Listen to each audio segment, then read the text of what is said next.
جس سے اللہ تعالیٰ کام لینا چاہتا ہے نا، اللہ اس کو پریپیئر خود کرتا ہے.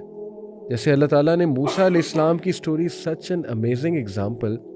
اللہ تعالیٰ نے ان کو ڈفرینٹ سٹیجز سے گزارا اور ایکسپیرینسز سے گزارا، اس کے بعد ان کو وہ مشن دیا وچ واز مینٹ فار ہم ایکچولی. تو کیا ہم بھی آج صرف وہ لیبل تو نہیں لے کے پھر رہے کہ ہم مسلمان ہیں، محمد صلی اللہ علیہ وسلم کی امتی ہیں، اور اندر سے ہم کھوکھلے ہیں، اندر سے حقیقت نہیں ہے؟ وہ کیسے پتہ لگے گا؟ اپنے آپ کو قرآن کے صفحات پہ پرکھیں کہ قرآن آپ کے بارے میں کیا کہتا ہے. قرآن جو ہے وہ کرائٹیریون ہے، وہ فرقان ہے، وہ جج ہے کہ آپ کیا واقعی میں اللہ تعالیٰ کے ہاں بلیور ہیں کہ نہیں ہے. اتنا تو اللہ ہاں یہ ہے کہ اللہ تعالیٰ آپ کو جو ہے نا وہ اس جگہ سے آپ کو کسی ایسے مسئلے کے اندر الجھا دے، تب انسان ہی دعا کر سکتا ہے اللہ مجھے توفیق دے، مجھے فیسیلیٹیٹ کر، انیبل کر کہ میں اس کو جا کے کر سکوں. لیکن جب سب کچھ آپ کے حوالے آپ کے سامنے کنوینئنٹلی موجود ہے پھر بھی آپ نہ کریں. جو بندہ تہجد پہ اٹھ سکتا ہے اس میں فزیکل اسٹرینتھ ہے، جو سچ بات ہے، سیدھی سی بات ہے. ٹھیک، جو بندہ فجر پہ اٹھ رہا ہے وہ فزیکلی اسٹرانگ ہے، وہ فزیکلی صحت مند ہے، اور یہ اس کا ایک ٹیسٹ ہے فجر پہ اٹھنا. تو اس لیے یہ جو بڑے بڑے مشن اور بڑے بڑے ویژن تو ہم سیٹ کرتے ہیں، لیکن اس کے لیے اسٹرینتھ دکھانا یہ تو اٹ کمز فرسٹ آبویسلی. مثال کے طور پہ آپ دیکھیں سکھوں کا جو ریلیجن ہے وہ 16-17 سینچری میں گرو نانک آیا تو تب شروع ہوا ہے. پیچھے کیا ہے وہ ایکسٹینڈ کرتا ہے پیچھے کہ نہیں کرتا وہ ہمیں نہیں پتہ. جوڈائزم جو ہے وہ اپنے آپ کو بنی اسرائیل کہتے ہیں، وہ کہتے ہیں ہم اسرائیل کی اولاد میں سے ہیں، تو وہ ابراہیم علیہ السلام سے پیچھے جو ہے ان کی تھیولوجی شاید اس طرح ایکسٹینڈ نہیں کرتی.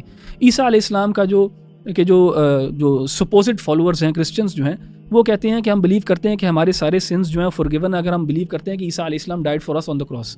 تو عیسیٰ علیہ السلام سے پہلے آئے تھے، ان کا کیا عقیدہ تھا؟ تو اسلام یعنی اللہ تعالیٰ ہمیں ان سٹوریز کے تھرو بتاتا ہے کہ اسلام ہمیشہ کنسسٹنٹ رہا ہے اپنے بلیف سسٹم کے اندر.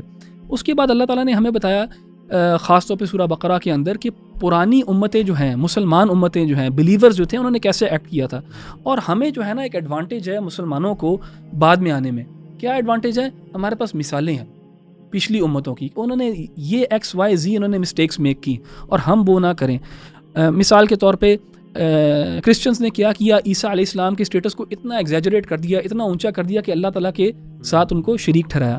یہودیوں نے کیا کیا عیسیٰ علیہ السلام کے اسٹیٹس کے ساتھ کہ ان کو معاذ اللہ گالی دی، ان کو ریجیکٹ کیا، ہاں ان کو بیسلی ڈس رسپیکٹ کیا ہے. تو ہم فار ایگزامپل کیا کرتے ہیں، ہم صحیح جگہ پہ بیچ میں جو ہے نا، ہم نے ان دونوں ایکسٹریمز کے بیچ میں رہنا ہے. ایک اور جو یہ سٹوریز ہمیں لیسن دیتی ہیں وہ یہ دیتی ہیں کہ اللہ سبحانہ و تعالیٰ ہمیں بتاتا ہے کہ اللہ تعالیٰ کی سنن کیا ہے، اللہ کیسے ڈیل کرتا ہے لوگوں کے ساتھ، اللہ تعالیٰ کس قسم کے رویے جو ہیں اللہ تعالیٰ ان کو پنش کرتا ہے، کس قسم کی ایکسپیکٹیشن اللہ تعالیٰ رکھتا ہے انسانوں سے. اور ایک آخری بات جو میں سمجھتا ہوں بہت امپورٹنٹ ہے اور ہمیں نا اس کے اوپر بہت زیادہ غور کرنا چاہیے کہ اگر آپ ان ساری سٹوریز کو اسٹڈی کریں، آپ نا ایک پیٹرن نوٹس کریں گے، اور وہ پیٹرن یہ ہے کہ اللہ تعالیٰ نا حق کو واضح کرتا ہے، پھر تھرو آؤٹ کچھ وقت گزرتا ہے اور شرک کی آمیزش ہوتی ہے. شرک جو ہے آ کے نا اس حق کو گٹ مٹ کر دیتا ہے، اس کو پلوٹ کرتا ہے، کرپٹ کرتا ہے.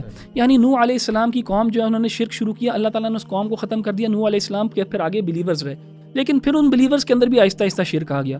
اسی طرح موسیٰ علیہ السلام کی قوم کو اللہ تعالیٰ نے فرعون سے بچایا، بلیورز تھے وہ، لیکن ان کی قوم کے اندر بھی شرک جو ہے اس کی آمیزش ہوگی. عیسیٰ علیہ السلام کو اللہ تعالیٰ نے بچایا، اور عیسیٰ علیہ السلام کو اللہ تعالیٰ نے بچایا، اپنے پاس بلا لیا، لیکن ان کی جو پیچھے قوم رہ گئی انہوں نے بھی پھر عیسیٰ علیہ السلام کے بارے میں کیا عقیدہ گڑھ لیا، یعنی شرک آ گیا وہاں پہ. تو ہوتا یہ ہے کہ حق واضح ہونے کے بعد نا شیطان پوری اپنی کوشش کرتا ہے کہ اس کو شرک سے گٹ مٹ کر دے. اب جو مشرکین مکہ تھے مثال کے طور پہ، ہمیں پتہ ہے کہ وہ مشرکین تھے، وہ شرک کیا کرتے تھے، لیکن اپنے بارے میں وہ کیا کہتے تھے کہ ہم ملت ابراہیم کے اوپر ہیں. یعنی ان کا لیبل کیا تھا کہ ہم ابراہیمی ہیں، ہم ابراہیم کے مذہب کے اوپر، کے دین کے اوپر ہیں. لیکن اللہ تعالیٰ کے ہاں کیا وہ ابراہیمی تھے کہ نہیں تھے؟ اللہ تعالیٰ کے ہاں تو وہ مشرک تھے. اسی طرح موسیٰ علیہ السلام کے پیروکار جو اپنے آپ کو یہودی کہتے ہیں، اللہ تعالیٰ ان کے بارے میں کیا عقیدہ رکھتا ہے؟ اللہ تعالیٰ ان کے بارے میں کیا سوچتا ہے؟ اللہ تعالیٰ سوچتا ہے ان کے بارے میں کہ یہ موسیٰ علیہ السلام کو نہیں فالو کرتے، یہ بھی شرک کے اوپر ہیں، یہ بھی غلط دین کے اوپر ہے، یہ بھی اس راستے کے اوپر ہے جو آگ کی طرف لے کے جائے گا. یعنی لیبل جو ہے وہ برقرار رہ جاتا ہے لیکن حقیقت اس کی نہیں رہتی. مشرکین مکہ نے لیبل لیا ابراہیمی اپنا، لیکن اللہ تعالیٰ کے ہاں وہ حقیقت نہیں تھی. جو آج جوز ہیں جو کلیم کرتے ہیں کہ موسیٰ کو فالو کرتے ہیں، اللہ تعالیٰ کے ہاں موسیٰ کو فالو نہیں کرتے، وہ لیبل اپنا وہی رکھتے ہیں. کرسچنز جو ہیں وہ کلیم کرتے ہیں کہ وہ کرسچینٹی میں عیسیٰ علیہ السلام کو فالو کرتے ہیں، لیکن اللہ تعالیٰ کی آنکھوں میں کیا وہ عیسیٰ علیہ السلام کو فالو کرتے ہیں؟ نہیں، بالکل بھی نہیں. اللہ تعالیٰ تو کہتے ہیں کہ انہوں نے کفر کیا تثلیث کے عقیدے میں. تو کیا محمد صلی اللہ علیہ وسلم کو ماننے والے اور اس لیبل کو لینے والے اور اس لیبل کے ساتھ جڑنے والے کیا وہ واقعی میں محمد صلی اللہ علیہ وسلم کے دین کے اوپر ہیں؟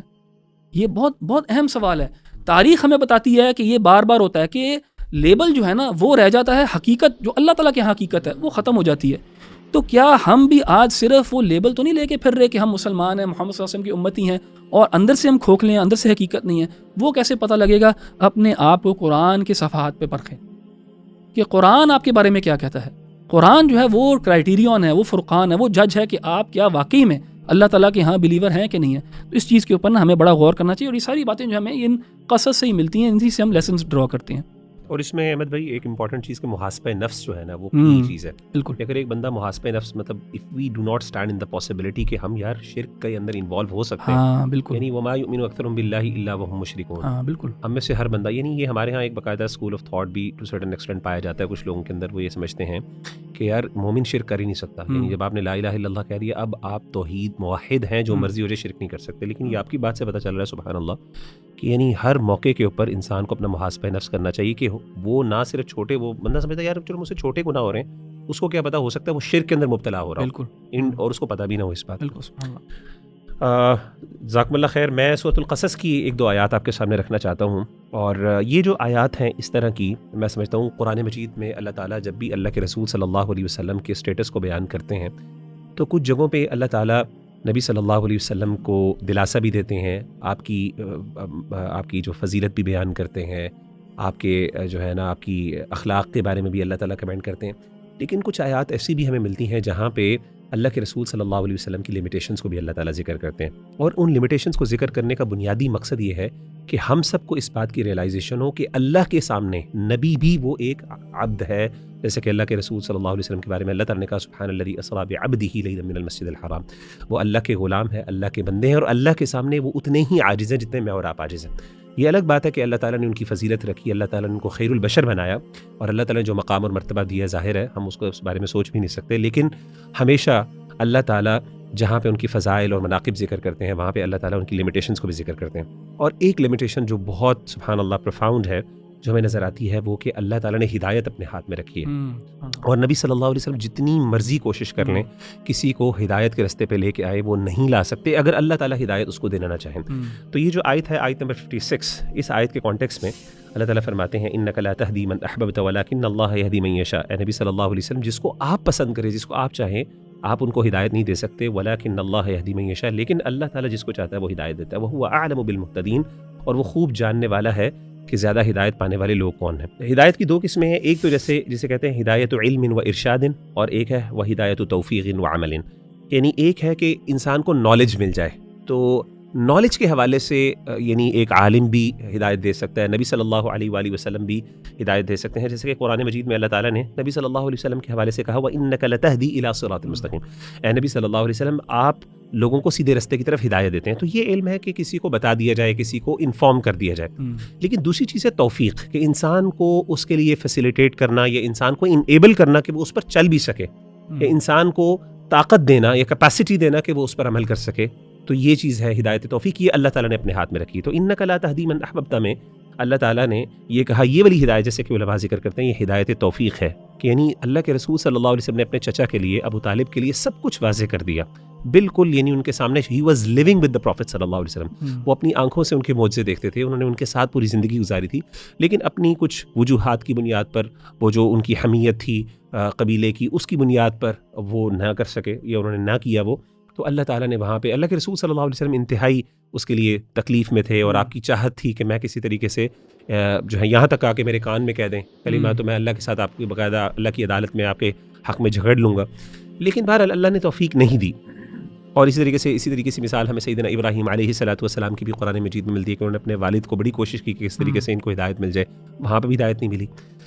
تو ان ساری چیزوں کے حوالے سے ہمیں پتہ چلتا ہے کہ نبی بھی توفیق کے حوالے سے وہ بھی اللہ کے سامنے عاجز ہے. اصل ہدایت اللہ کے ہاتھ میں, اللہ جس کو چاہے اس کو ہدایت دیتا ہے. علم لوگوں تک پہنچ جاتا ہے, ارشاد پہنچ جاتا ہے, گائیڈنس پہنچ جاتی ہے, لیکن اس پر عمل کتنا کرنا ہے وہ اللہ کے ہاتھ میں. اچھا, یہ ایک اور چیز میں ذرا تھوڑا سا یہاں پہ نقطہ ذکر کرنا چاہتا ہوں, اور آپ بھائی اس سے وہ بالکل انڈرسٹینڈ کریں گے. کئی دفعہ نا احمد بھائی اور علی بھائی ہم لوگ نا اس توفیق کو نا اپنے لیے ایک ایکسکیوز بھی بناتے ہیں. نہیں, میں نے بہت سے لوگوں کو دیکھا, ہم ان کو کہیں یار نماز پڑھ لیں, وہ کہتے ہیں یار اب دعا کریں کریں اللہ مجھے توفیق دے. مطلب یہ ایک ایکسکیوز بھی ہوتا ہے. تو اب نا توفیق عربی زبان میں ہوتا ہے کہ کسی کو انیبل کرنا یا کسی کو فیسیلیٹیٹ کرنا کسی کام کے لیے. تو میں کہتا ہوں کہ دفعہ یہ ہماری ایکسکیوز ہوتا ہے. اللہ تعالیٰ ہمیں توفیق دے رہے ہوتے ہیں لیکن ہم جان کے پھر بھی نہیں کر رہے ہوتے. جیسے مثال کے طور پہ میں بھائیوں کو مثال دیتا ہوں کہ مثال کے طور پہ آپ نے دیکھا ہوگا کہ تراویح ہو رہی ہے, تراویح ہوتے ہوئے پیچھے کچھ لوگ جو ہے وہ بیٹھے ہوتے ہیں, آرام سے گپے لگا رہے ہیں, سامنے عبادت ہو رہی ہے, کئی دفعہ دعا بھی ہو رہی ہوتی ہے. وہ پوری تراویح کے اندر بیٹھ کے کیا کرتے ہیں, وہ گپے لگاتے رہتے ہیں اور اس ٹائم کو ضائع کر دیتے ہیں. حالانکہ وہ ٹائم ایسا ہوتا ہے جس میں انسان کو اللہ کے ساتھ اپنا دل لگانا چاہیے.